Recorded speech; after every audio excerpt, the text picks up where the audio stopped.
आज पिछले एक हफ्ते की हम रिवीजन लेंगे, ठीक है। लास्ट वीक जो भी हमने पढ़ा है, एंड देन जो रात का सेशन रहेगा हमारा, उसमें हम पर्सनालिटी डेवलपमेंट का क्लास लेंगे। तो सबसे पहले चलो अनिल से शुरू करते हैं। अनिल बताओ, हमने फर्स्ट मतलब जो 20th आई गेस 20th अक्टूबर था, तो 20 सितंबर को न्यूज़पेपर के कौन कौन सा एनालिसिस किए थे, टॉपिक बताओ सिर्फ।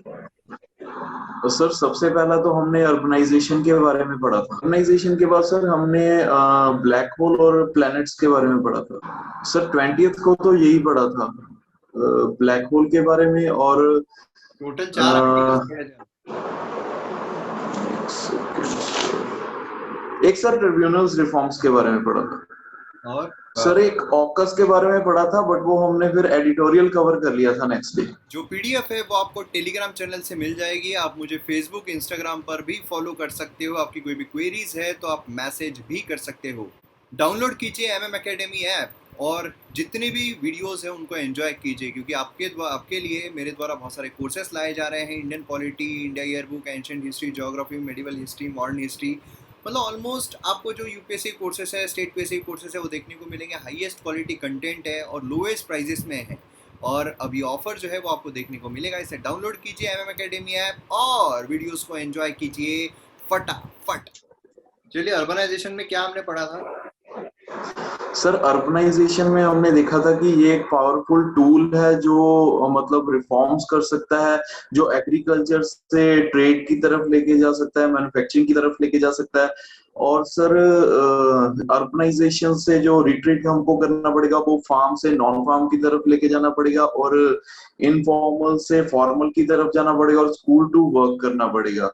अर्बनाइजेशन के जो सर हमारे मतलब चैलेंजेस आ रहे हैं वो है, जैसे कि कंस्ट्रक्शंस का बहुत हमारा चल रहा है, मतलब उसके कारण काफी पोल्यूशन भी होता है अर्बनाइजेशन के कारण। ये एयर पोल्यूशन मतलब क्या होता है, बताओ। सर एयर पोल्यूशन का मतलब होता है जैसे कि जो पॉल्यूटेंट्स होते हैं वो एयर में स्प्रेड हो जाते हैं। जैसे सर पोल्यूटेंट फैक्ट्रीज में मतलब क्या अगर है? क्या सर? पोल्यूटेंट्स का मतलब क्या है? सर पॉल्यूटेंट्स का मतलब जो भी मतलब फैक्ट्री से कोई कचरा निकलता है बारीक बारीक, वो सर मतलब एयर में मूव होने लगता है, स्प्रेड होने लगता है, उनको सर हम पॉल्यूटेंट्स कह देते हैं। अच्छा, तो उसमें से अगर कोई अच्छी चीज निकल रही है तो वो भी पोल्यूटेंट रहेगी? सर अगर अच्छी चीज निकल रही है तो वो पॉल्यूटेंट नहीं रहेगी, तो मतलब क्योंकि बेसिकली सर बेसिकली पोल्यूटेंट मतलब क्या? बेसिकली सर पोल्यूटेंट मतलब यही हुआ कि जो मतलब हम हमारे लिए हार्मफुल हो। अगर किसी भी चीज से कोई हार्मफुल मतलब निकलता है तो वो हमारे लिए पोल्यूटेंट होगा। ओके।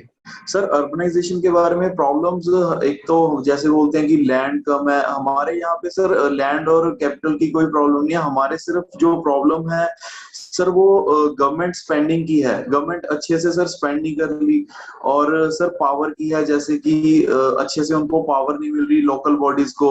और सर इंडिपेंडेंस नहीं मिल रही इसके साथ साथ। और सर जो भी इंफ्रास्ट्रक्चर हमारे पास पूरा नहीं है, और सेपरेट सेंट्रल और रूरल अर्बनाइजेशन का जो मिनिस्ट्रीज हैं वो नहीं है। और सर गुड अर्बनाइजेशन के लिए हम बोल सकते हैं जो भी जस्टिस है वो मतलब वुमेन्स और चिल्ड्रंस को मिलना चाहिए। जो बैड अर्बनाइजेशन है वो सर यही है कि जो मेंस हैं वो ज्यादा से ज्यादा माइग्रेट कर रहे हैं अकेले। तो ये भी सर अर्बनाइजेशन की मतलब प्रॉब्लम है।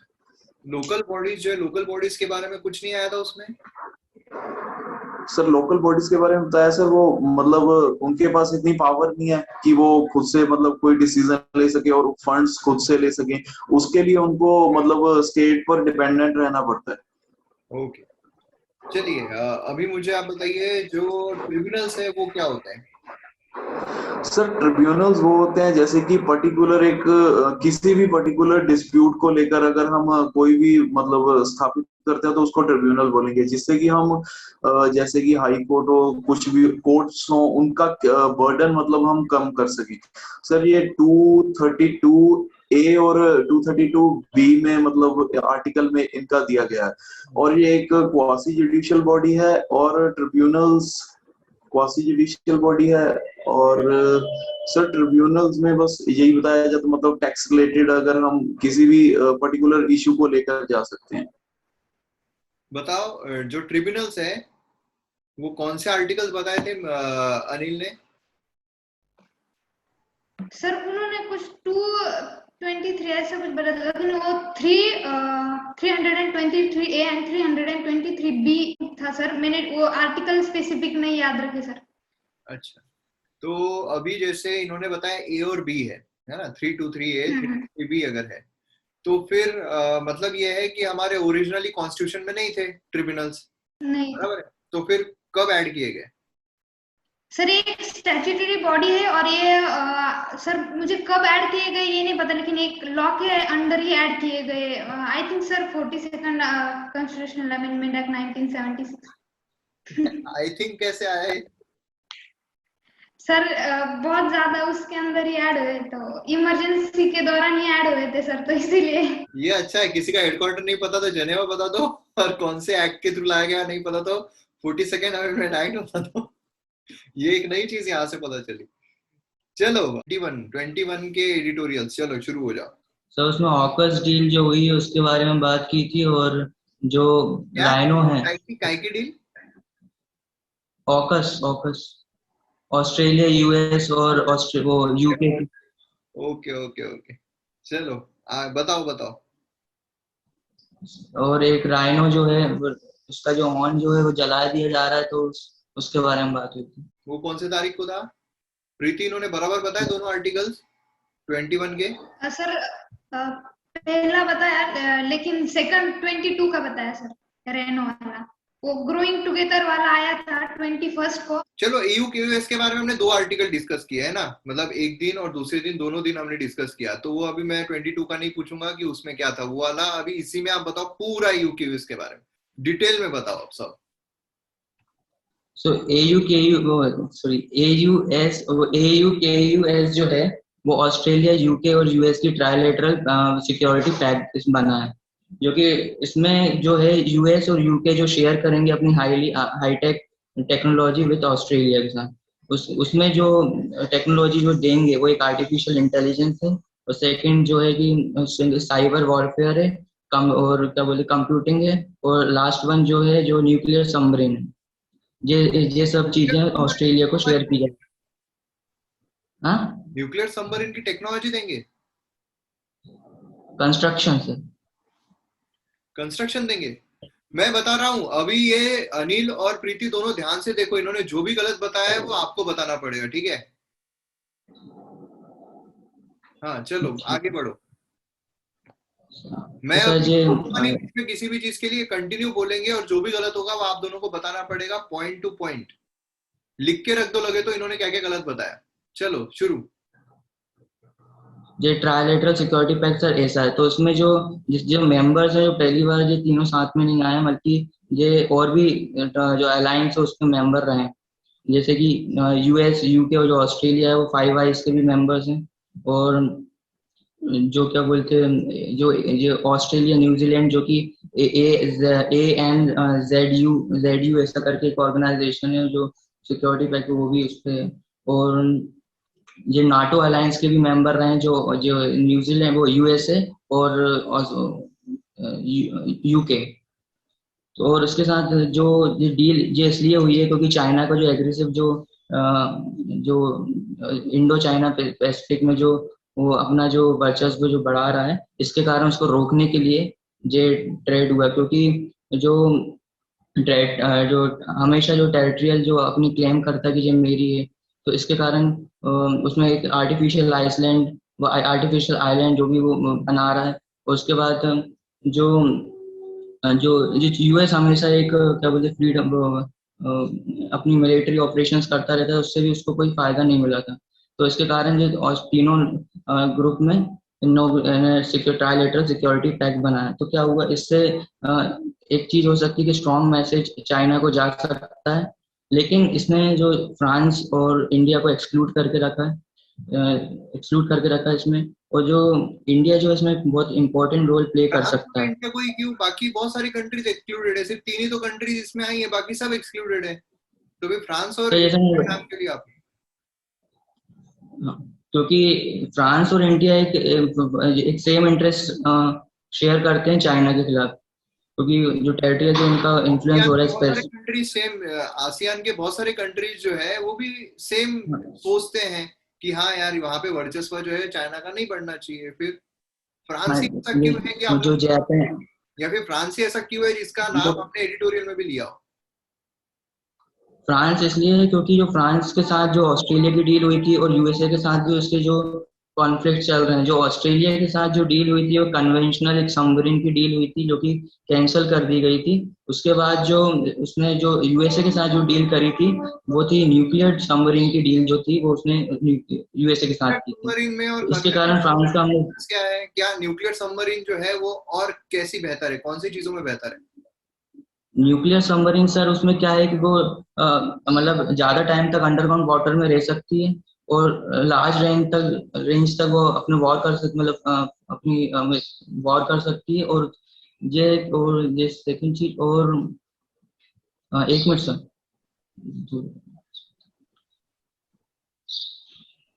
सर दो ही याद आ रही है सर अभी।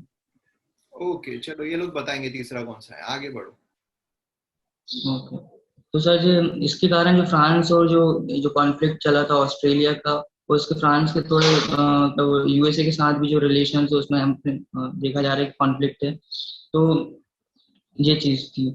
तो उसमें मतलब अच्छा, चाइना के बारे में सर, चाइना जो हमें इंडिया और फ्रांस को एक्सक्लूड जो करा था, क्योंकि इंडिया को अगर इंडिया का, क्योंकि एक और जो कॉर्ड है, कॉर्ड के बारे में भी हमने डिस्कशन किया था कि कॉर्ड को भी हम कर सकते, क्योंकि कॉर्ड के पहले जो कुछ दिनों पहले जो डील हुई थी कि कोऑर्डिनेटर सिक्योरिटी डायलॉग हमने डिस्कस किया था, जिसने इसका जो इनिशिएटिव जो दिया था शिंजो आबे जो जापानीज प्राइम मिनिस्टर थे उन्होंने, जो कि उसका ऑब्जेक्टिव भी यही था कि जो प्रॉस्पेरिटी और पीस जो है कि इंडो पैसिफिक में हम लेके आए। तो यही था उसका सेकंड, उनने एक और बार इनिशिएटिव लिया था जिसमें कि जो सिक्योरिटी डायमंड, जो कि सिक्योरिटी डायमंड कॉन्सेप्ट था एशिया का, तो उनने मैरीटाइम कॉमन्स की बात की थी इसमें। तो ये सर एक पूरी तरीके से दिया। अगर इंडिया को क्यों इंक्लूड करना चाहिए, तो सर इंडिया भी एक ग्लोबल लीडर है, उसका भी एक सेम इंटरेस्ट है जो कि जो बाकी थ्री कंट्रीज का है। और इंडिया एक तरीके से देखा जाए तो अभी एक ग्लोबल लीडर के उसमें उभर रहा है, तो इसलिए इंडिया को लेना चाहिए इसमें। और भी जो जापानीज है, ग्लोबल लीडर किस चीज में है? अच्छा मीन्स कि जैसे कि हर चीज में, जैसे कि कोई भी कॉन्फ्लिक्ट होता है सुलह करवाने में सिर्फ एक तरीके से इंडिया का बहुत। ग्लोबल लीडर बोल देना, ये वो एस्पिरेंट्स है जो प्रीलिम्स आती है उसमें दो ऑप्शन एलिमिनेट कर देते हैं और फिर गलत ऑप्शन टिक करके आते हैं। स्पेसिफिक पढ़ाई चाहिए होती है तब तीन ऑप्शन एलिमिनेट करके एक सही जवाब जो है वो हम लिख सकते हैं। स्पेसिफिक चाहिए। ग्लोबल लीडर बहुत सारी इसमें हो सकता है, इकोनॉमिक इसमें ग्लोबल लीडर हो सकता है, ट्रेड में ग्लोबल लीडर हो सकता है, पॉलिटिक्स में ग्लोबल लीडर हो सकता है, डिफेंस में ग्लोबल लीडर हो सकता है, एरोस्पेस में ग्लोबल लीडर हो सकता है, टेक्नोलॉजी में ग्लोबल लीडर हो सकता है, या फिर इंटरनेट कनेक्टिविटी में ग्लोबल लीडर हो सकता है, पीस में ग्लोबल लीडर हो सकता है, डेमोक्रेसी में ग्लोबल लीडर हो सकता है, काय में ग्लोबल लीडर। सर मैंने बोला ग्लोबल लीडर उभरता हुआ आ रहा है, मतलब तो ग्लोबल काय लीडर में बन रहा है। आ रहा है। क्योंकि सर अगर हम देखें तो जो जो पैक्ट चल रहा है, ट्रायलेटरल पैक्ट हमने जो देखा, तो उसमें यूएस और इंडिया के जो है वो बहुत सारे रिलेशन जो हाईटेक टेक्नोलॉजी पे हमने देखे गए, जैसे कि नाम बताऊं किसके, जो जैसे कि 2+2 डायलॉग हुआ था हमने यूएसए के साथ किया था, और जो टायर 1 स्टेटस जो इंडिया को दिया गया है, और जो क्या बोलते हैं और भी सर, जो टायर 1 और सिविक मिलिट्री ऑपरेशन 2008 में जो हुआ था, फाउंडेशन एग्रीमेंट भी 2000 उसमें वो फाउंडेशन एग्रीमेंट भी हुआ था। तो इस तरीके से हम देख सकते हैं कि जो इंडिया जो है वो एक मिलिट्री में भी थोड़ा आगे बढ़ रहा है, यूएसए के साथ अच्छा रिलेशन, तो उस पर इंडिया को हम रख सकते थे। ये मतलब कहने का मतलब था। चलो अभी जो एयू के यूएस है उसमें अनिल बताओ कि प्रद्युमन ने क्या क्या छोड़ा था, या गलत बताया? सर एक तो इन्होंने बताया कि कंस्ट्रक्शन, पता नहीं मुझे समझ नहीं आया वो पॉइंट। जैसे कि सर यूएस और जो यूके हैं वो अपनी टेक्नोलॉजी शेयर कर रहे हैं ऑस्ट्रेलिया के साथ, जैसे कि आर्टिफिशियल इंटेलिजेंस में हो, क्वांटम कंप्यूटिंग में हो, और साइबर वॉरफेयर में हो, और न्यूक्लियर सबमरीन में हो। और सर जो इन्होंने बताया एक्सक्लूड करने का फ्रांस को, मतलब अगर हम एक्सक्लूड मतलब हम कंपैरिजन करना ही चाहते हैं तो सर हम वो जापान से कर सकते हैं, इंडिया और जापान से। क्योंकि सर जो क्वाड के मेंबर्स हैं वो इंडिया, जापान, ऑस्ट्रेलिया और यूएस डेवलपमेंट्स हैं, इसलिए अगर हम कंपैरिजन करना सकते हैं तो ये बोल सकते हैं कि इंडिया और जापान को उसमें नहीं मतलब लिया गया। तो दूसरा इन्होंने ये बताया था, और क्वाड की, और सर बस इन्होंने ये नहीं बताया कि इंडिया को मतलब इसके लिए क्या करना चाहिए। इंडिया को सर इसके लिए क्या करना चाहिए, अपनी टेक्नोलॉजी को बढ़ाना चाहिए और मिलिट्री मसल्स को बूस्ट करना चाहिए, और सर जो एक्सटर्नल है वो भी बैलेंस करके चलना चाहिए, और सर जो भी मतलब न्यू पार्टनरशिप्स में भी अपना मतलब बढ़ावा देना चाहिए। मतलब अगर डिप्लोमेसी में हमें ऐसा लगता है कि नहीं ये कंट्री के साथ हमें फायदा है, तो हमने डिप्लोमेसी जो है वो मेंटेन करके आगे जाना चाहिए। समझ में आ गया? बिल्कुल सर और वो जो 3 न्यूक्लियर वो पूछ सबमरीन रहा के हूँ जो 3 पॉइंट थे ना, मतलब एक मिनट पूछ रहा हूँ, रुको, मेरे को सब पता है, मेरे को सब याद है। चलो अनिल बताओ मुझे कि न्यूक्लियर पावर्ड सबमरीन और कन्वेंशनल सबमरीन जो है, क्या खासियत है nuclear submarine? Sir nuclear submarine एक तो वो ज्यादा स्टेल्दी है सर, एक वो लॉन्गर पीरियड तक रह सकता है। मतलब उसका मतलब क्या है? किसका सर? जो आपने पहला वर्ड अभी बोला उसका मतलब क्या है? सर मोर स्टेल्दी है, जब मोर पावरफुल है सर, उससे एक सर ज्यादा लंबे समय तक चल सकता है, और तीसरा सर जो मतलब पानी के अंदर ऑपरेट करना है वो सर ज्यादा देर तक कर सकता है। प्रीति इन्होंने सही बताया? सर ठीक था, पर जो उन्होंने बताया कि जो स्टैनली था उसका मतलब इन्होंने गलत बताया। उसका मतलब है कि छुप के भी वार कर सकती है, और लॉन्गर रेंज है और ज्यादा देर पानी में रह सकती है। बाकी ठीक था सर। ओके, बहुत बढ़िया। तो ग्रोइंग टुगेदर सऊदी अरेबिया के ऊपर वो भी पूरा बताऊं सर? फिर क्या मैं जो बताऊं? नहीं सऊदी अरेबिया के ऊपर था, जो 2013 में, जो 30 में अपना मिशन लॉन्च किया उसने। इस मिशन में सर जो है, जो इकोनॉमिकल डाइवर्सिटी 2030 आने का ही है अभी। क्या 2030 में मिशन लॉन्च किया, 2030 आया नहीं अभी तक। नहीं लॉन्च किया नहीं, 2030 के लिए मिशन उसने बनाया है 2030 के कि लिए हमारा इतना मिशन है कि हम अचीव कर रहे हैं। हाँ। तो उसमें उसमें इसका वो है कि जो डाइवर्सिफिकेशन है इकोनॉमिक का वो करना है, उसके बाद जो मॉडर्नाइजेशन करना है एडमिनिस्ट्रेशन का, और तीसरा जो है कि जो स्ट्रेंथ का मतलब कि जो नॉन ऑयल जो क्या बोलते प्रोडक्ट रेवेन्यू है उसको जनरेट करना है, इंक्रीज करना है।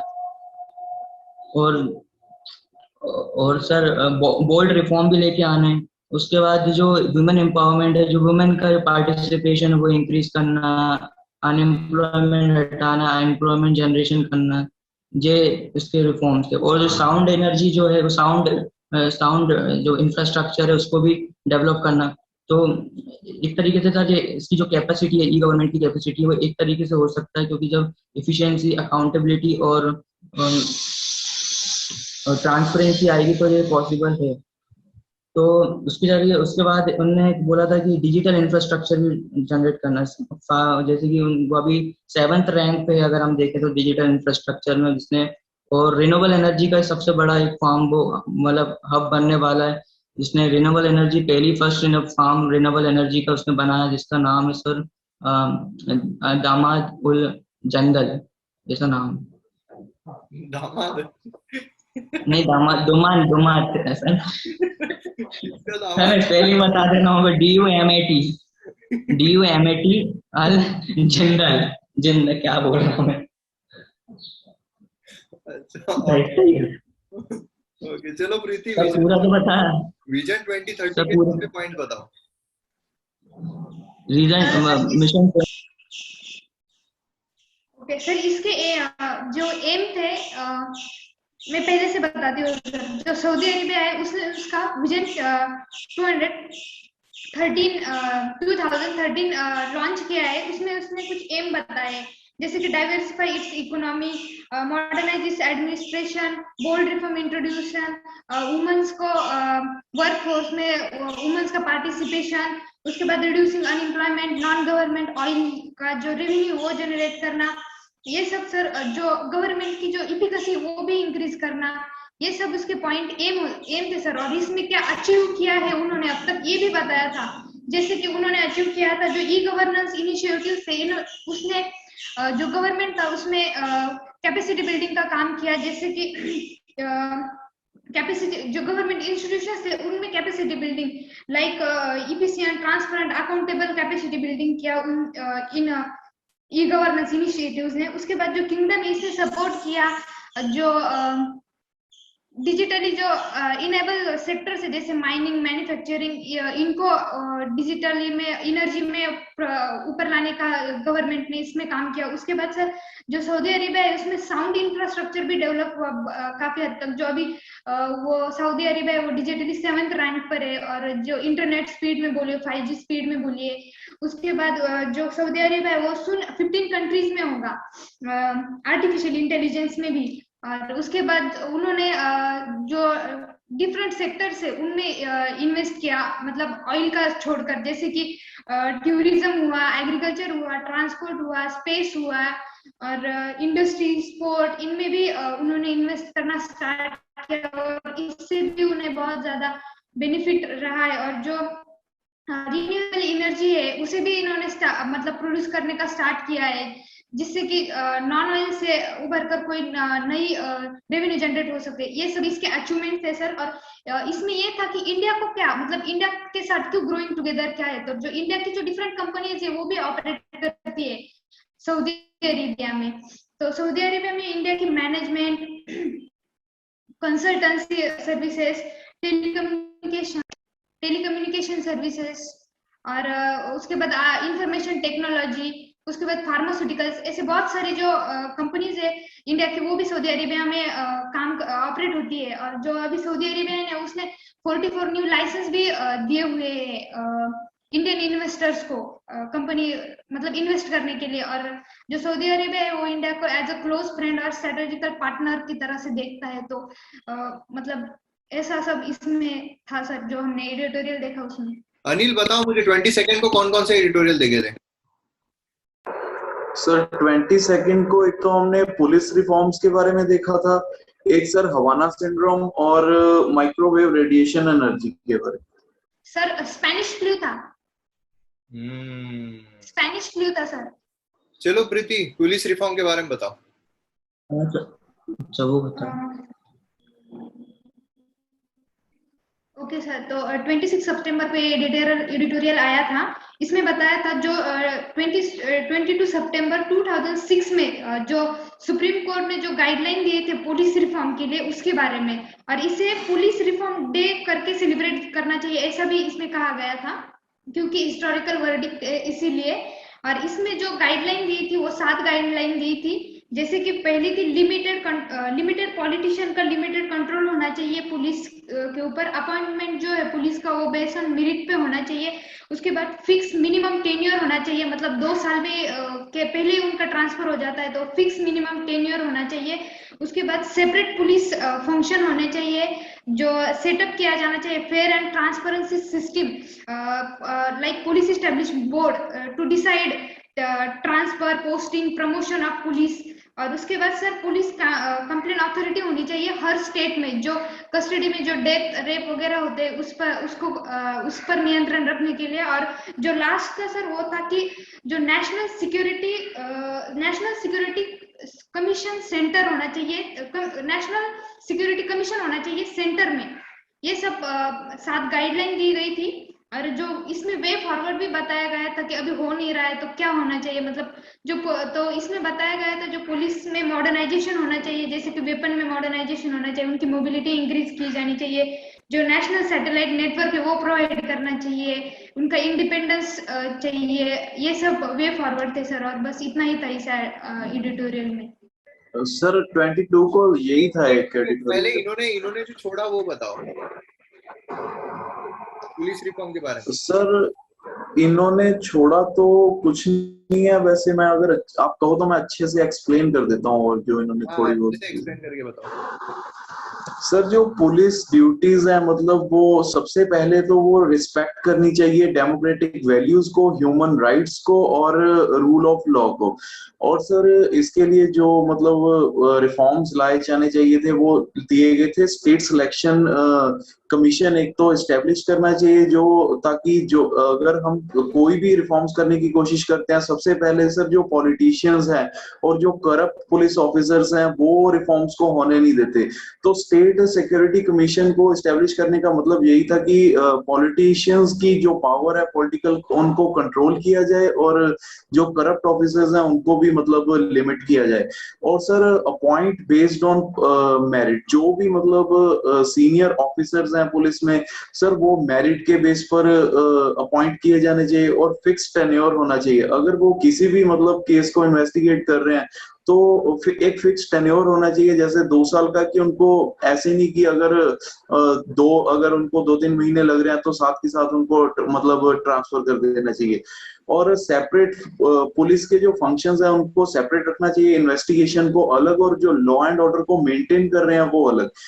और एक पुलिस इस्टेब्लिशमेंट बोर्ड को सेटअप करना चाहिए ताकि वो ट्रांसफर्स और पोस्टिंग को देख सके, किसकी मतलब ट्रांसफर करनी चाहिए, किसकी पोस्टिंग करनी चाहिए, और प्रमोशंस जो भी है सर वो इस्टेब्लिशमेंट बोर्ड को देखना चाहिए।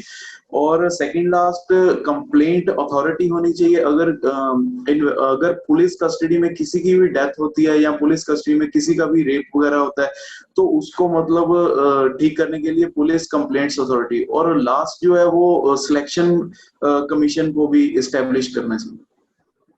ओके, चलो नेक्स्ट जो एडिटोरियल है प्रद्युमन एक्सप्लेन करो। दूसरा कौन सा था एडिटोरियल?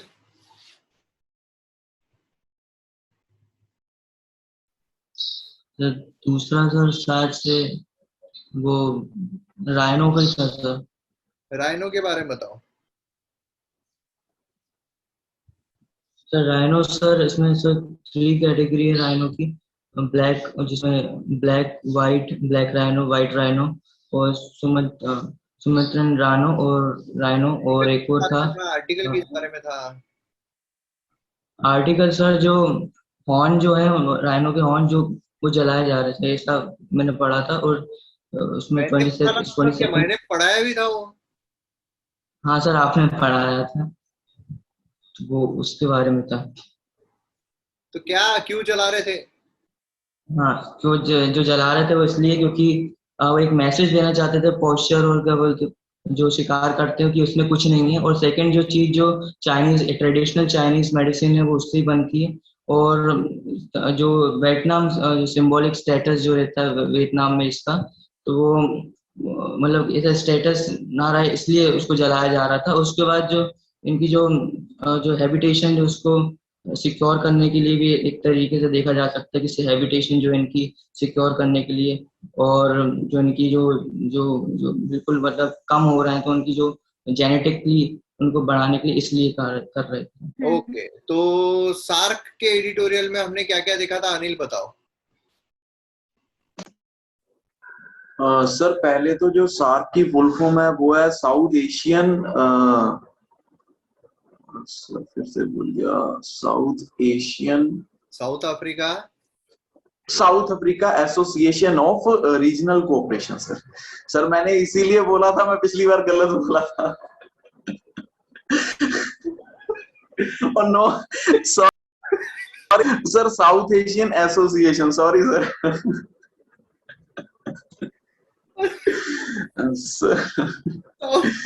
फिर से साउथ अफ्रीका बोल दिया तुमने। नहीं sir, South Asian Association of Regional Cooperation sir मैंने इसीलिए पहले बताया था, मैंने गलत बोला था सर। कौन सी कंट्रीज है सार्क में बताओ। सार्क में सर है, हम इंडिया से शुरू होते हैं। इंडिया, भूटान, अफगान नहीं, इंडिया, भूटान, इधर सर कौन सी थी, म्यांमार, श्रीलंका, अफगानिस्तान, पाकिस्तान, मालदीव्स। एक गलत बोल दी सर, म्यांमार नहीं है। आई थिंक हाँ, म्यांमार शायद नहीं है सर।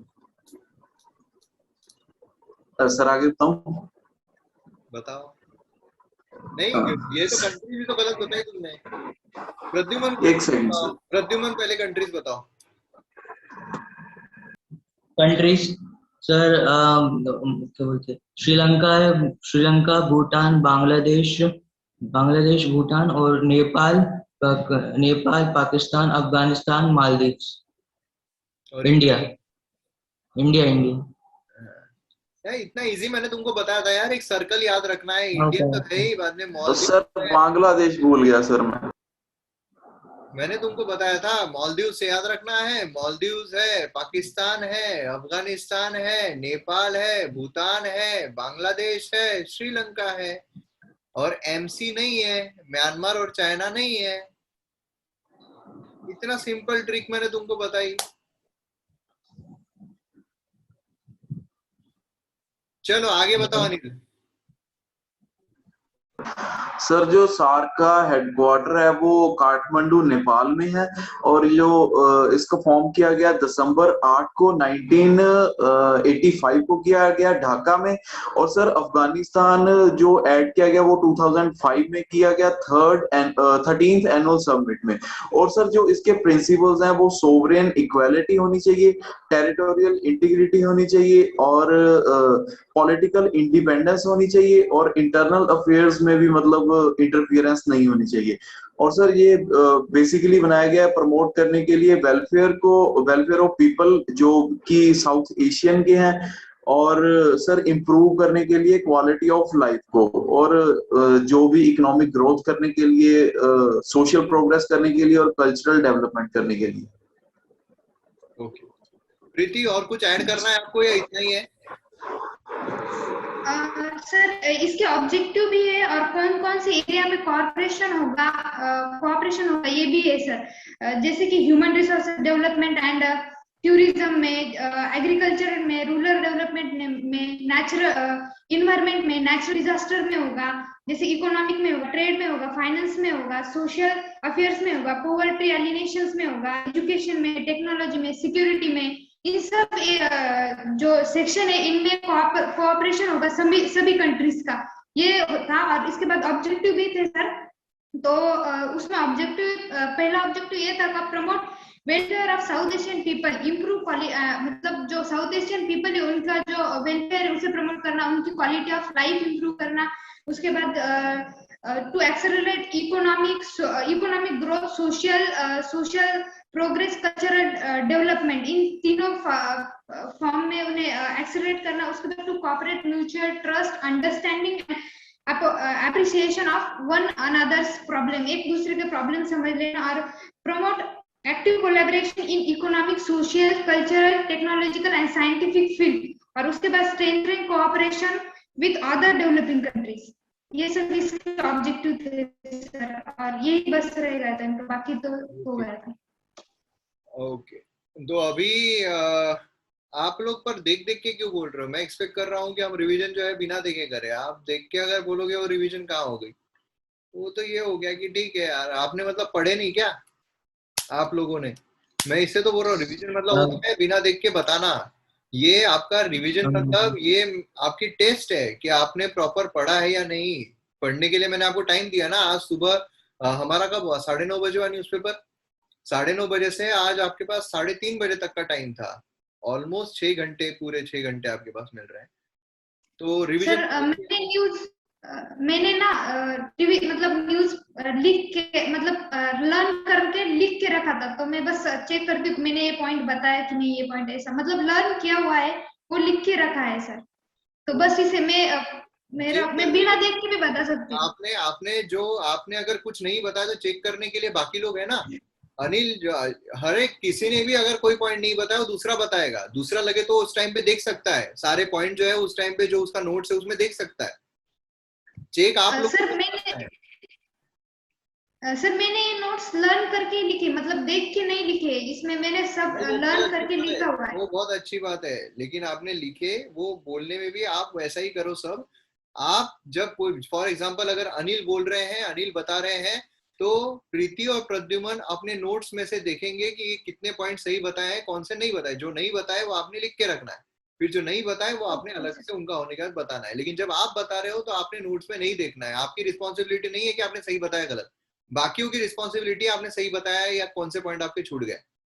ठीक है, ओके चलो अगला आर्टिकल कौन सा था? सर हवाना सिंड्रोम सर एक दो तरीके से कैटेगराइज किया गया है कि एक्यूट और क्रोनिक। एक्यूट में सर जैसे कि हेडेक हो जाना, हियरिंग लॉस हो जाना, ज्यादा आवाज आ जाना, वाइब्रेशन आना अपनी जो माइंड में, ऐसा है। तो उसमें क्या, उसमें एक तरीके से अंदर ही होता है। और क्रोनिक में सर हार्ट अटैक, जैसे कि हार्ट अटैक आ जाना, जैसे कि जो क्रोनिक जो रहता है उसमें भी सब मेमोरी लॉस हो जाना, डिप्रेशन आ जाना, और भी तरीके के होते हैं। जैसे कि जो एक्यूट जो रहता है वो शॉर्ट टर्म, वो मतलब सडनली फॉल होता है और शॉर्ट टर्म के लिए रहता है। और जो क्रोनिक रहता है कि वो स्लोली स्लोली ग्रेजुअली आता है और फिर जो बहुत लंबे टाइम तक रहता है। इसके एग्जाम्पल जैसे एक्यूट का देखें तो कफ हो गया, फीवर हो गया। बता दिया आपने, एकदम और बता दिया, आगे बोलो। आगे का, हाँ तो आगे का तरह से जैसे कि इसका जो रीजन था वो वेव, जो जो माइक्रोवेव एनर्जी ड्रोन था वो, एक तरीके से देखा जाए तो आज की जो वर्ल्ड है उसमें जो वॉर जो होते हैं एक तरीके से आज टेक्नोलॉजिकल वॉर हो रहे हैं। जैसे कि टेक्नोलॉजी हमारे पास जितनी अच्छी होगी हम उतने सक्षम होंगे।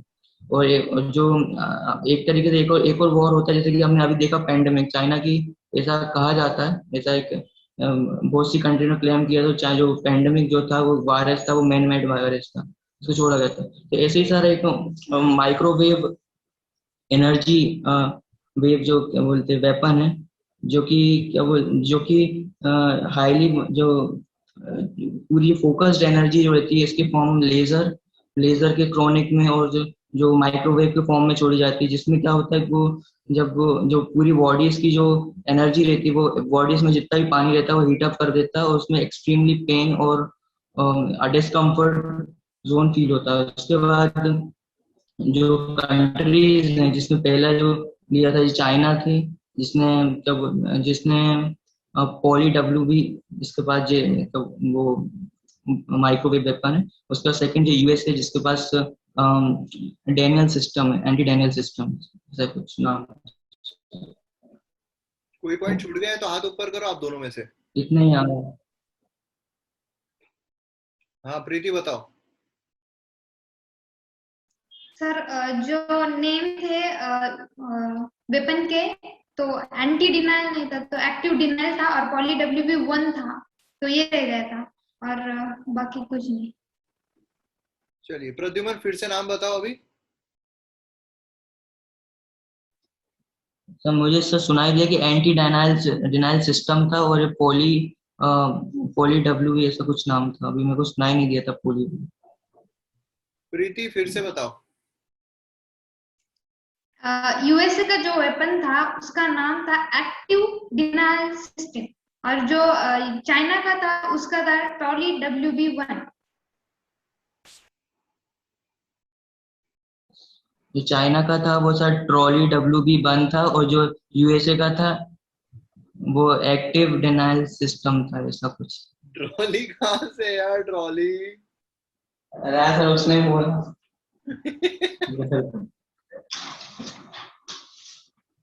सर एक मिनट सर, नोट्स में से पढ़ो जरा, एक सेकेंड में नोट निकालो और पढ़ो।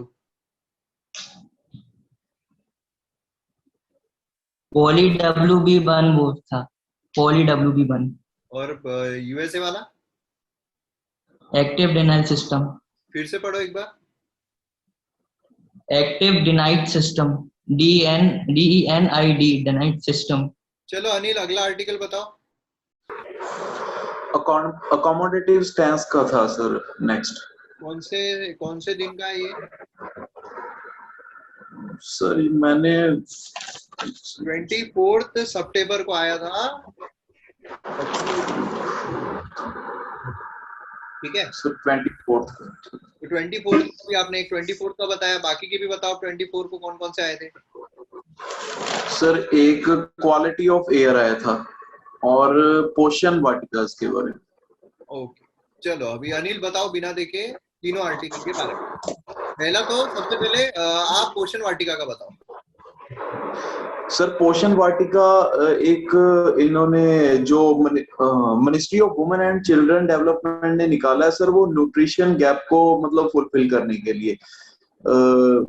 इसमें बताया गया सर हमको जो बच्चों को देना चाहिए वो ऑर्गेनिकली वेजिटेबल्स और फ्रूट्स देने चाहिए, और सर इसमें बताया गया जो भी मतलब हम न्यूट्रिशन के लिए लगा सकते हैं वो हमको सभी जगह लगाने चाहिए, जैसे कि पंचायत एरियाज में, गवर्नमेंट स्कूल्स में, और सर जो भी वैकेंट लैंड हमको मिले मतलब वहां पे हमको न्यूट्रिशन के क्या लिए है लगा ये, देनी क्या चाहिए। है, क्या है जो आप बता रहे हो, ये किस बारे में?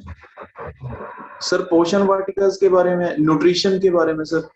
अच्छा, पोषण 2.0 का ऑब्जेक्टिव क्या है? सर न्यूट्रिशन गैप जो वुमेन्स और चिल्ड्रंस में न्यूट्रिशन की कमी है सर, उनको फुलफिल करने के बारे में। और दो चीजें थी। सर प्रीति एक प्रीति सप्लाई ऑफ, प्रीति प्रीति बताओ। सर जो ऑर्गेनिक वेजिटेबल और फ्रूट है उनका उनको लगाने के बारे में बात की जा रही थी इसमें, और जो न्यूट्रिशन का गैप वो जो इन्होंने पहले बताया वो एक था। तो और सर एक पूरा चीज, आगे का बता। और एक चीज है, प्रद्युमन बताओ। सर जो पोषण वाटिका जो है उसको एक न्यूट्रिशन गार्डन और पोषण मंथ भी था, जिसमें पोषण मंथ के दिन स्टार्ट मैं करना था पूछ वो रहा हूँ पोषण वो 2.0 का, पोषण माह। पोषण 2.0 का ऑब्जेक्टिव क्या है? पोषण 2.0 का सर ऑब्जेक्टिव ये है कि जो न्यूट्रिशन गैप है उसके बीच, जो वुमेन्स और चाइल्ड के बीच, तो उसका फुलफिल कर देना, उसमें न्यूट्रिशन को प्रोवाइड करना। आपने तो मतलब पूरी पोटी कर दी, उन्होंने तो भी थोड़ा बहुत बताया, आपने तो कुछ भी नहीं बताया। वही। अनिल बताओ। सर एक तो न्यूट्रिशन गैप को फुलफिल करना वुमेन और चिल्ड्रन के बीच में, दूसरा ऑर्गेनिकली मतलब वेजिटेबल्स, और सर इसके साथ साथ हमको सॉइल को भी हेल्दी रखना है। कितना मैंने 3 बार बोला था वो चीज, सॉइल की फर्टिलिटी को भी मेंटेन रखना है, बहुत इंपॉर्टेंट है, सॉइल की फर्टिलिटी को भी मेंटेन रखना है। सिर्फ हमें जो ऑर्गेनिक फूड है वो नहीं बनाने हैं, लेकिन उसके बाद सॉइल की फर्टिलिटी की तरफ भी देखना है। चलो अब वाटिका के बारे में बताओ अनिल। सर वाटिका के बारे में ये है कि हमें जो भी मतलब वैकेंट लैंड मिले, कोई भी गवर्नमेंट स्कूल की कोई भी लैंड मिले मतलब सर पंचायत एरियाज में, उसमें हमको मतलब न्यूट्रिशन के लिए लगा देनी चाहिए। और सर इसमें जो भी चैलेंजेस आते हैं ये हैं कि एक तो पहले हर कहीं हम नहीं लगा सकते, अवेलेबिलिटी ऑफ मतलब सोर्सेज इसके लिए चाहिए, और दूसरा सर इसके लिए मतलब अवेलेबिलिटी ऑफ वाटर चाहिए, तीसरा सर इसके लिए मतलब ऐसे नहीं कि हम इसके लिए सीड्स भी चाहिए सर हमको मतलब बराबर मात्रा में, और सर लास्ट है जो इसके लिए मतलब स्किल्स भी चाहिए, हम ऐसे ही नहीं कहीं पे भी कुछ भी लगा सकते, इसके लिए स्किल्स भी चाहिए, मतलब टेक्नोलॉजी का होना भी थोड़ा बहुत जरूरी है। ओके, प्रीति क्या छूट गया इनका? सर कल्टीवेबल लैंड होना चाहिए, ये छूट गया। और सर ग्राजिंग ग्राजिंग वाला ग्रेजिंग से भी प्रोटेक्ट करना चाहिए सर, कि कोई भी चरने आए सर तो उसको भी प्रोटेक्ट करना चाहिए। प्रद्युमन बताओ कौन से 2 पॉइंट छूट गए थे इनके?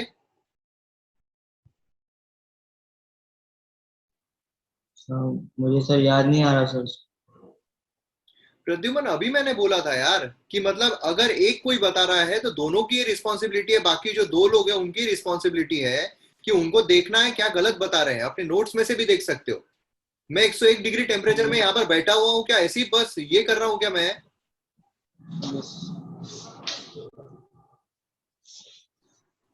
सर नोट्स सर इसमें सर पोर्शन तक सर मैं पहुंच नहीं पाया था, नोट्स टैबलेट में थे, इसलिए इसके कारण बताने। तो अभी इन्होंने, प्रीति ने अभी बताया 2 पॉइंट्स कौन से छूटे थे, तब कहाँ ध्यान था आपका? फिर से बता रहा हूँ आपको कि अगर कोई बता रहा है, फॉर एग्जाम्पल अनिल अगर कोई चीज बता रहा है, कोई आर्टिकल के बारे में बता रहा है, तो वो बिना देखे बताएगा। बाकी जो 2 लोग हैं प्रीति और प्रद्युमन, उनकी रिस्पॉन्सिबिलिटी रहेगी कि उन्होंने क्या गलत बताया है। उनका होने के बाद वो हाथ उठाएंगे कि इन्होंने क्या, मुझे पता है कि इन्होंने कुछ गलत बताया है। फिर उसके बाद मेरे बोलने के बाद आप लोग उन्होंने क्या गलत बताया वो बताएंगे, फिर से अनिल को करेक्ट करने को बोला जाएगा, अनिल फिर से बताएंगे कि हाँ ये मेरा रह गया था, एंड देन उसके बाद हम आगे बढ़ेंगे। टाइम पास के लिए रिवीजन नहीं ले रहा हूं मैं कि हाँ बस टाइम वेस्ट करना है इसलिए रिवीजन, चलो रिवीजन रिवीजन कर रहे हैं। सबसे इंपॉर्टेंट चीज है ये हमारे पढ़ाई की, सबसे इंपॉर्टेंट है। हम एक दिन में जो पढ़ा हुआ है उसको बार बार रिवाइज करते हैं उसी दिन, फिर उसके बाद 1 हफ्ते के बाद हमारी फिर से वो रिवीजन होती है, देन 1 महीने के बाद मैं 1 महीने का रिवीजन लूंगा। इससे आपका स्ट्रांग होगा पूरा का पूरा, इससे आप भूलोगे नहीं कभी। तो ये रिवीजन मतलब टाइम पास नहीं है। तो प्रीति प्रीति बताओ कौन सा था 24 का आर्टिकल? सर जो एयर क्वालिटी नॉर्म थे WHO ने जो बताए थे उसके बारे में था। और सर जो अकोमोडेटिव स्टैंड था सर उन्होंने ये बोला था क्वालिटी ऑफ एयर जो वैरायटी ऑफ एक्टिविटीज पर मतलब डिपेंड कर दिया, जैसे कि रोड्स बन रहे हैं, कंस्ट्रक्शन हो रही है, और sir burning of fossil fuels हो रहे हैं। इसलिए सर जैसे कि उन्होंने जो नॉर्म्स दिए हैं पहले, मतलब जैसे PM 2.4 हो गया, PM 10 हो गया, सर वो जैसे कि पहले 10 था तो उन्होंने 5 कर दिया, अगर 25 था तो उन्होंने 15 कर दिया। बट सर जो इंडिया का हमारा क्वालिटी ऑफ एयर है वो पहले बहुत ज्यादा चल रहा है इनका। जैसे अगर कोई 10 है तो इंडिया का 40 चल रहा है, अगर कोई 15 है तो 25 है तो इंडिया का पहली 50 चल रहा है। तो सर इंडिया को बहुत ज्यादा इंप्रूव करने की जरूरत है।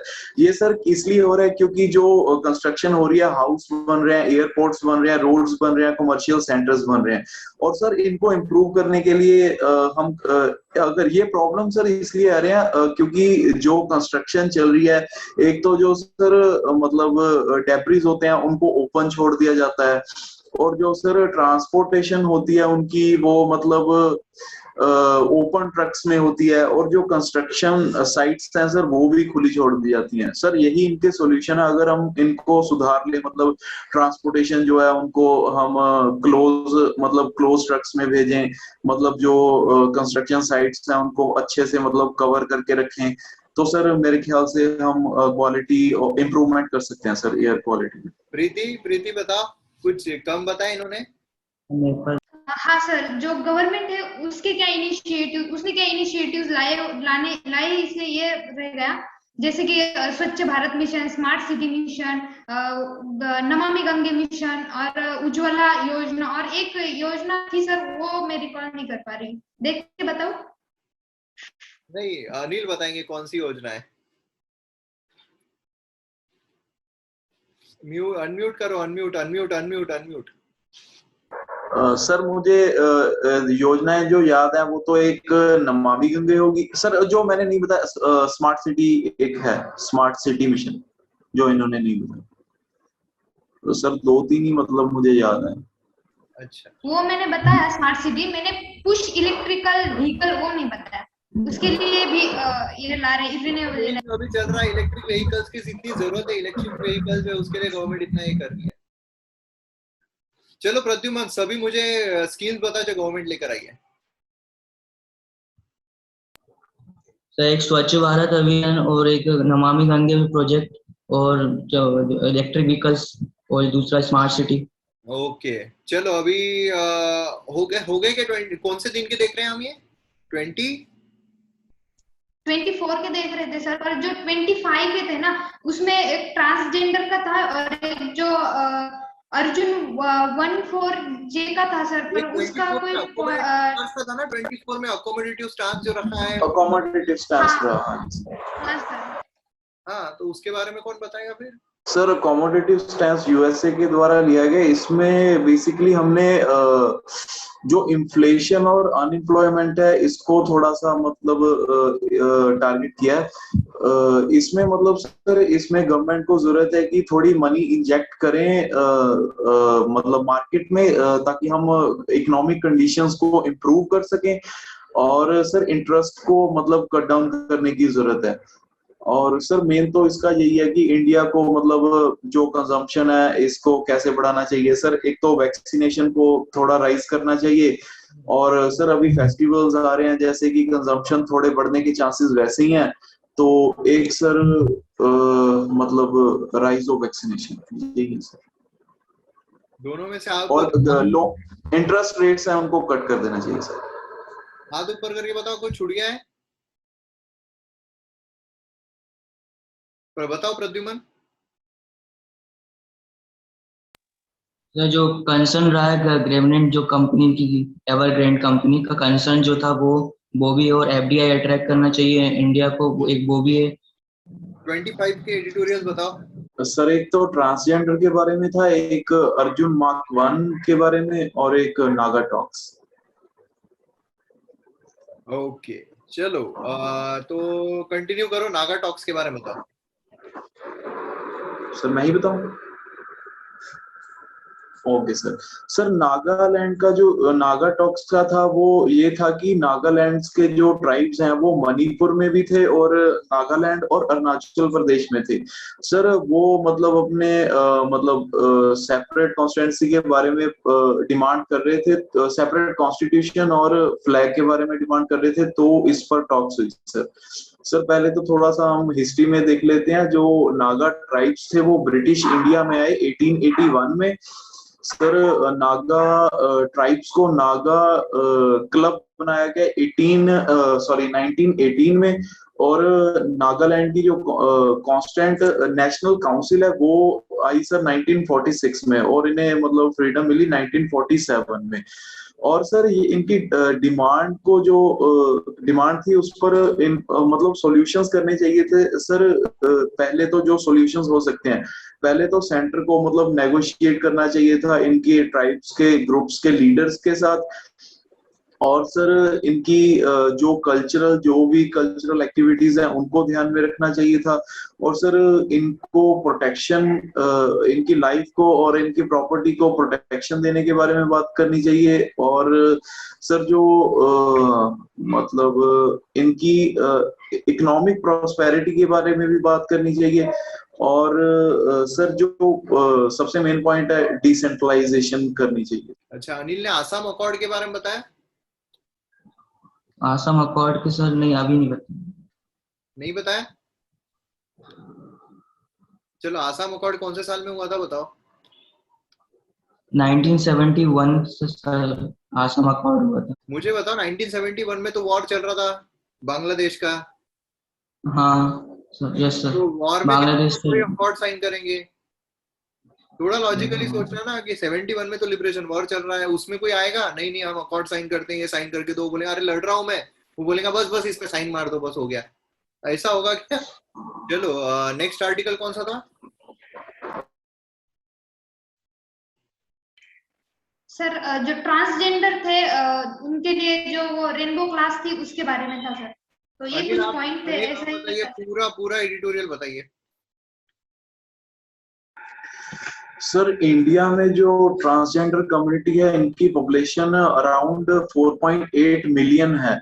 और सर काफी जो ट्रांसजेंडर है वो मतलब ड्रॉप आउट रहते हैं ह्यूमिलेशन की वजह से, ह्यूमिलेशन की वजह से, बुलिंग की वजह से। और इस मतलब जो डाटा है उसमें 10th में जो काफी मतलब लैक्स में मतलब इनके रजिस्ट्रेशन हुए थे, बट 19 सिर्फ 10th में जो एग्जाम दे पाए थे।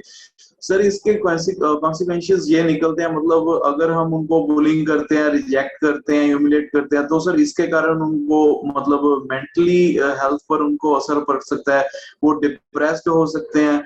तो सर इसके लिए मतलब मेन सॉल्यूशंस क्या हो सकते हैं, हम उस पर चर्चा की थी। और सबसे पहला तो सर इसमें जो मतलब जैसे ट्रांसजेंडर है इनको हमें अपने करिकुलम में ऐड करना चाहिए। जैसे कि सर जो भी हम स्कूल्स में जाते हैं तो उसमें ही शी कुछ नहीं होना चाहिए, मतलब सभी स्टूडेंट्स रहने चाहिए वहां पे सर, मेनली सभी स्टूडेंट्स रहने चाहिए। और गवर्नमेंट को चाहिए कि कुछ फंड्स देने चाहिए जिससे कि हम उनको इम्प्रूव कर सके, उनकी मतलब जो एब्सेंटिज्म है उनका स्कूल्स में उसको इम्प्रूव कर सके, जैसे कि कुछ गवर्नमेंट फंड्स बहुत दे। दे रही है, फंड गवर्नमेंट बहुत दे रही है, और ये हमने आर्टिकल में भी देखा था। आर्टिकल यही बोल रहा था कि गवर्नमेंट की तरफ से सिर्फ फंड आता है, फंड से कुछ नहीं होगा, हमें और मेजर्स लेने पड़ेंगे। तो और मेजर्स क्या थे? और मेजर सर यही है कि एक तो हम जैसे कि फर्स्ट स्कॉटलैंड है जिसने मतलब ट्रांसजेंडर्स को अपने करिकुलम में मतलब ऐड किया। तो सर यही है कि हमको अपने करिकुलम में ऐड करना चाहिए। और सर एक टीचर्स की जो टीचिंग एजुकेशन में भी हमको रिफॉर्म्स लेने चाहिए ताकि टीचर्स अच्छे से उनको हैंडल कर पाए। स्ट्रक्चरल डेवलपमेंट तो हम बहुत कर रहे हैं। हमने सैनिटाइजेशन बोलिए, हमने फंड बोलिए, बाइसिकल देना बोलिए, ये सारी चीजें तो गवर्नमेंट ने बहुत कर ली। इससे कोई फर्क नहीं पड़ रहा है, मतलब फर्क नहीं पड़ रहा है इन द सेंस कि इतना वास्ट फर्क नहीं पड़ रहा है। स्कॉटलैंड ने अपने करिकुलम में ऐड किया, तो इंडिया ने भी अपने करिकुलम में ऐड करना चाहिए। टीचर्स को प्रॉपर ट्रेनिंग रहनी चाहिए किस तरीके से हैंडल करें, इंक्लूडिंग जो पीडब्ल्यूडी का आर्टिकल हमने आज देखा, तो सेम हम कुछ पॉइंट उसमें भी ऐड कर सकते हैं। जो ऑनलाइन सिस्टम है अभी ट्रांसजेंडर को भी बहुत बेनिफिट दे सकती है कि जो सोशल जो टॉर्चरिंग होती है, सोशल ह्यूमिलिएशन होता है, उससे वो यहाँ पर बच सकते हैं। जो नॉलेज है वो ले सकते हैं, जो स्किल्स है वो एक्वायर कर सकते हैं, राइट। नेक्स्ट आर्टिकल कौन सा था? सर वो फार्मर का था ना, वो भी एक द हिंदू से लिया हुआ था कि जो प्रोसेस फूड के बारे में वो लिया था सर हमने। हाँ, वो तो मैं भी भूल गया था। प्रोसेस फूड के बारे में एक हमने लिया था, तो प्रोसेस फूड के बारे में बताएगा? सर मुझे जितना याद है उतना मैं बता देती हूँ। बाकी जिसको जो ऐड करना है वो ऐड कर दे, मेरा भी हाँ, इम्प्रूव हो जाएगा। तो बोलिए। सर उसमें ऐसा था कि जो प्रोसेस फूड था वो इंडिया को भी उसमें, मतलब इंडिया का इतना पोटेंशियल है कि इंडिया इसमें बहुत कुछ कर सकता है, मतलब वर्ल्ड की रैंक पे फर्स्ट आ सकता है। तो इसके लिए क्या करना चाहिए, ऐसा था। तो जो हमारे यहाँ बहुत जो फैसिलिटीज है वो कम है, स्किल लेबर नहीं है, इंफ्रास्ट्रक्चर ठीक ठाक नहीं, उसके लिए जो मशीनरी वगैरह चाहिए वो नहीं है, और मेन पॉइंट ये है कि लोगों को इसके बारे में पता नहीं है। तो ये सब है, तो हमें अगर इन सबको अगर डेवलप कर दे तो प्रोसेस फूड में हम बहुत आगे जा सकते हैं। ये सब था जो हमारे यहाँ, जो एक हमने एक आर्टिकल लिया था फार्मर के बारे में, जो marginal farmer, house hold farmer से उनके उनसे रिलेटेड था ये। तो इसमें जो मार्जिनल फार्मर मतलब जो लो वेजेस पे वो ज्यादा कमा रहे हैं, और जो एक्चुअल फार्मर है वो कुछ कर नहीं रहे है, तो मतलब ज्यादा उनका इनकम नहीं आ रहा है। तो अगर वो जो कर रहे हैं, मतलब जो वेजिटेबल वगैरह वो पका रहे हैं, जो फ्रूट वेजिटेबल्स वगैरह वो उगा रहे हैं, उसे अगर प्रोसेस करके हम बेचे तो उसमें कुछ ज्यादा हमें बेनिफिट आएगा। ये इसमें बताया था सर। तो क्या इतना ही क्या मुझे याद आ क्या रहा है। प्रॉब्लम्स आ रही है इंडिया को कि वो प्रोसेस फूड नहीं बेच पा रहा है? सर प्रॉब्लम ये है कि हमारे पास जो एक्चुअल जहां से, मतलब जिस क्षेत्र से वो निकलता है, वहां से वहां तक जो इंडस्ट्री वगैरह है वो पहुंच नहीं पा रही है, क्योंकि ट्रांसपोर्टेशन ठीक नहीं है, इंफ्रास्ट्रक्चर ठीक नहीं है। जो एक्चुअल जो फार्मर है, अगर हम उसके यहाँ प्लांट लगाने की बात करें तो उसको स्किल नहीं है। तो सर ये सब प्रॉब्लम्स आ रही है, और लेबर की भी प्रॉब्लम हो रही है। और जो एक्सपर्ट फूड, जो फूड होता है ना प्रोसेस फूड, उसके बारे में नॉलेज भी नहीं है। तो जो ट्रेडिशनल चल रहा है वही चलने दे रहे हैं फार्मर्स भी। तो ये सब प्रॉब्लम आ रहे हैं सर। काफी सारे पॉइंट बता दिए, आप बताइए अभी अनिल। सर पूरा बताऊं या प्रॉब्लम्स ही बताऊं? पूरा बताओ। सर एक तो मिनिस्ट्री ऑफ फूड प्रोसेसिंग की तरफ से सर ये लॉन्च किया गया था एक्सपोर्ट बास्केट। सर इसमें बेसिकली ये है कि हम जो भी मतलब प्रोसेसिंग फूड को ऐड करना चाहिए, और जो जैसे कि हम प्राइमरी पे हैं, हम जो भी जैसे कि एग्रीकल्चर में हैं, वो प्राइमरी से सर हमें सेकेंडरी की तरफ जाना चाहिए। और सर इसमें जो हमें प्रॉब्लम्स आ रही हैं, एक तो हमारा इतना ग्रोइंग मतलब स्टेट नहीं है, इसलिए हमको प्रॉब्लम आ रही है। एक सर हमारे पास टेक्नोलॉजिकल एडवांसमेंट उतनी नहीं है कि हम मतलब उनको प्रोसेस फूड्स को अच्छे से एक्सपोर्ट कर सकें। सर जो सबसे बड़ा प्रॉब्लम है कि हम प्राइस को कंपेयर नहीं कर पा रहे। जो वर्ल्ड प्राइस मिल रहे हैं सर एक्सपोर्ट प्रोसेस्ड फूड्स में, वो सर बहुत कम मिल रहे हैं, और जो हम मतलब कंपेयर नहीं कर पा रहे उनको। सर सबसे बड़ी प्रॉब्लम तो यही है। और जो ऑब्जेक्टिव होना चाहिए सर, मतलब हायर वैल्यूज को एक्सपेंड करने के लिए हमको ये करना चाहिए, और इसमें अच्छी इन्वेस्टमेंट भी चाहिए, तो प्राइवेट सेक्टर्स को भी इन्वॉल्व करना चाहिए। तो ये सारे एडिटोरियल्स हमने देखे थे पिछले हफ्ते में, और शाम को वो डायलॉग याद करो सब, ठीक है? 70 मिनट है तुम्हारे पास वक्त। 70 सेकंड, 2 मिनट। 70 सेकंड नहीं, मिनट मिनट। हाँ वो सर 70 मिनट। रात को क्वालिटी की रिवीजन नहीं होगी? अभी नहीं करेंगे, करेंगे बाद में। पॉलिटी की भी रिवीजन होगी, पूरी होगी। नहीं सर, रात को नहीं होगी ना? नहीं, अभी रात को नहीं होगी। रात को ये वो दूसरा क्लास है।